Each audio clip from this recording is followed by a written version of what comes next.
اسلام آباد high court کی طرف سے وہ فیصلہ سنا دیا گیا جس کا پورے ملک میں بے چینی سے انتظار کیا جا رہا تھا۔ پیپلز پارٹی اس کے اوپر بڑی مطمئن اور خوش نظر آ رہی تھی کہ فیصلہ ان کے حق میں ہوگا، لیکن جو فیصلہ آیا اس سے پیپلز پارٹی کی صفوں میں کوہرام مچ گیا، جبکہ مسلم لیگ نون کی طرف سے اس کے اوپر کوئی رد عمل نہیں آیا، کیونکہ اندر سے یہ لوگ بری طرح سے مطمئن ہیں۔ پیپلز پارٹی یوسف رضا گیلانی کے چیئرمین سینٹ منتخب نہ ہونے پر معاملہ اسلام آباد ہائی کورٹ میں لے گئے تھے۔ یہ سماعت، اس کیس کی سماعت اسلام آباد ہائی کورٹ کے چیف جسٹس مسٹر جسٹس اطہر من اللہ نے کی۔ یوسف رضا گیلانی کی طرف سے فاروق ایچ نائک وکیل کے طور پہ پیش ہوئے۔ انہوں نے کہا کہ 7 ووٹوں کے اوپر نشان لگا ہوا تھا، سٹیمپ لگی ہوئی تھی، جو ان کا پرانا موقف ہے۔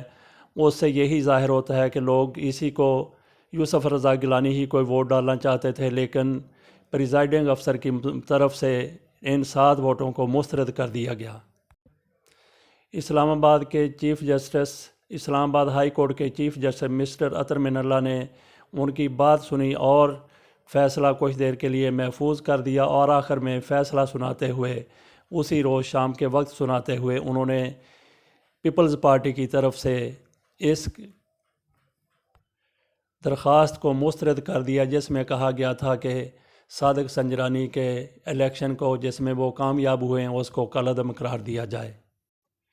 جسٹس اطہر من اللہ کی طرف سے کہا گیا کہ یہ معاملہ پارلیمنٹ میں ہے، پارلیمنٹ ہی میں اس کو حل کیا جانا چاہیے۔ یہ کہتے ہی انہوں نے پیپلز پارٹی اور یوسف رضا گیلانی کی درخواست کو مسترد کر دیا۔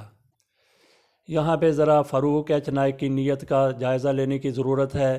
وہ سینٹ کے الیکشن میں جس میں صادق سنجرانی جیت گئے اور یوسف رضا گیلانی ہار گئے، فاروق ایچ نائک یوسف رضا گیلانی کے پولنگ ایجنٹ تھے۔ جب ان کے سامنے پہلا ووٹ آیا تو وہ خاموش رہے، دوسرا ووٹ آیا تو خاموش رہے۔ یہ 7 ووٹ ان کے سامنے باری باری لہرا کے دکھائے گئے جن کو مشکوک قرار دیا گیا تھا۔ جب ان کو مشکوک ووٹوں کو پریزائڈنگ افسر مظفر حسین شاہ کی طرف سے مسترد کیا گیا تو فاروق ایچ نائک وہاں پہ بھڑک اٹھے، حالانکہ اس وقت انہوں نے خاموشی اختیار کیے رکھی۔ جب ان کے سامنے پہلا ووٹ یہ کہہ کر لہرایا گیا کہ یہ مشکوک ہے، اس وقت فاروق ایچ نائک نے اس کے اوپر کوئی کمنٹس نہیں دیے، لیکن اس کے بعد جو انہوں نے بحث کی، جو انہوں نے جرا کی، اس کا فاروق ایچ نائک کی اس بحث کا پریزائڈنگ افسر کے اوپر کوئی فرق نہیں پڑا تھا، کوئی اثر نہیں ہوا تھا۔ انہوں نے اپنے اس فیصلے کو جاری رکھا، اس فیصلے پہ قائم رہے جس میں انہوں نے کہا تھا کہ 7 ووٹ میں مسترد کرتا ہوں، اور آج اسلام آباد ہائی کورٹ کی طرف سے بھی ان 7 ووٹوں کو نہیں دیکھا گیا اور یہ کہا گیا یہ معاملہ پارلیمنٹ کا ہے، پارلیمنٹ میں ہی حل ہونا چاہیے۔ اب یوسف رضا گیلانی کی امیدیں چیئرمین سینٹ بننے کی ٹوٹ چکی ہیں، ختم ہو چکی ہیں۔ اب ہو سکتا ہے کہ اس فیصلے کو وہ سپریم کورٹ میں چیلنج کریں۔ دوسری طرف لاہور ہائی کورٹ کی طرف سے، جس کے چیف جسٹس جناب قاسم خان ہیں، ان کی طرف سے مریم نواز شریف کو ایک بڑا ریلیف دے دیا گیا ہے۔ ان کی 12 اپریل تک ان کو ضمانت دے دی گئی، عبوری ضمانت دے دی گئی ہے۔ نیب کو منع کیا گیا ہے کہ مریم نواز شریف کو گرفتار نہ کیا جائے۔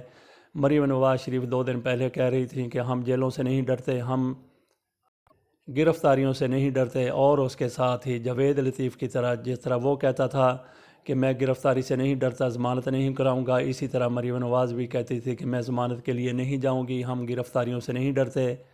وہ ضمانت کرانے کے لیے لاہور ہائی کورٹ میں پہنچ گئیں، اور جسٹس قاسم خان پہلے ہی شاید انتظار کر رہے تھے کہ جیسے ہی مریم ان کے سامنے آئے ان کو عبوری ضمانت دے دی جائے، اور انہوں نے 1 منٹ کی بھی تاخیر نہیں کی۔ جیسے ہی مریم نواز شریف ان کی عدالت میں پیش ہوئیں، ان کو بہت بڑا ریلیف دے دیا گیا۔ پھر بھی مسلم لیگ نون کی طرف سے عدالتوں پر چڑھائی کی جاتی ہے، عدالتوں کو برا بھلا کیا جاتا ہے، کہا جاتا ہے، لیکن جو فیصلہ ان کی حمایت میں آئے اس کو پھر سرخرو ہونا کہہ دیا جاتا ہے۔